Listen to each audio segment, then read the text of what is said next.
मतदानाआधीच भाजपाचा पहिला विजय बघायला मिळतोय। सुरत लोकसभेच्या जागेवरती भाजपाचा पहिला विजय होतोय। भाजप उमेदवार मुकेश दलाल हे बिनविरोध होत आहेत।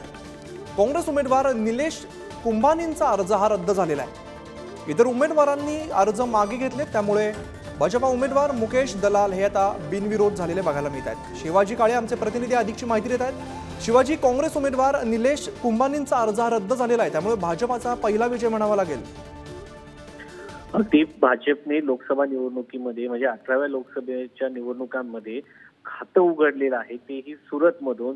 ज्या सुरतमधून आतापर्यंत आपण पाहिलं असेल की माजी पंतप्रधान मोरारजी देसाई देखील याच जागेवरून निवडून यायचे आणि 1989 पासून भाजप या ठिकाणी आपला उमेदवार निवडून आणत आलेला आहे। मात्र यावेळेस असं झालं होतं की काँग्रेसने या ठिकाणी दिलेला जो उमेदवार आहे निलेश कुंभानी यांचे प्रस्तावकांबाबत आक्षेप घेण्यात आला होता। त्यानंतर निवडणूक अधिकाऱ्यांनी जे 3 प्रस्तावक होते त्यांची हजेरी लावण्याचे आदेश दिले होते। त्यानुसार निलेश कुंभानी यांनी जे त्यांच्या अर्जावरती ज्यांनी सह्या केलेल्या आहेत 3 प्रस्तावक यांना घेऊन येण्यासाठी सांगण्यात आलं होतं, मात्र ते वेळेवर तिथे पोहोचू शकले नाही।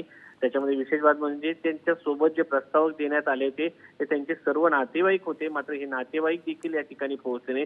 उर्वरित जे अर्ज दाखल करण्यात आले होते त्या सर्वांनी या ठिकाणी अपक्ष जे अर्ज होते त्या सर्वांनी मागे घेतल्यानं आता जर आपण पाहिलं तर निलेश कुंभानी यांचा अर्ज रद्द झाला काँग्रेसच्या आणि या ठिकाणी भाजपचा पहिला विजय जो आहे तो सुरतमधून झाल्याचं पाहायला मिळतंय। मुकेश दलाल हे बिनविरोध या ठिकाणी निवडून आलेले आहेत। भाजपसाठी हा मोठा विजय म्हणावा लागणार आहे।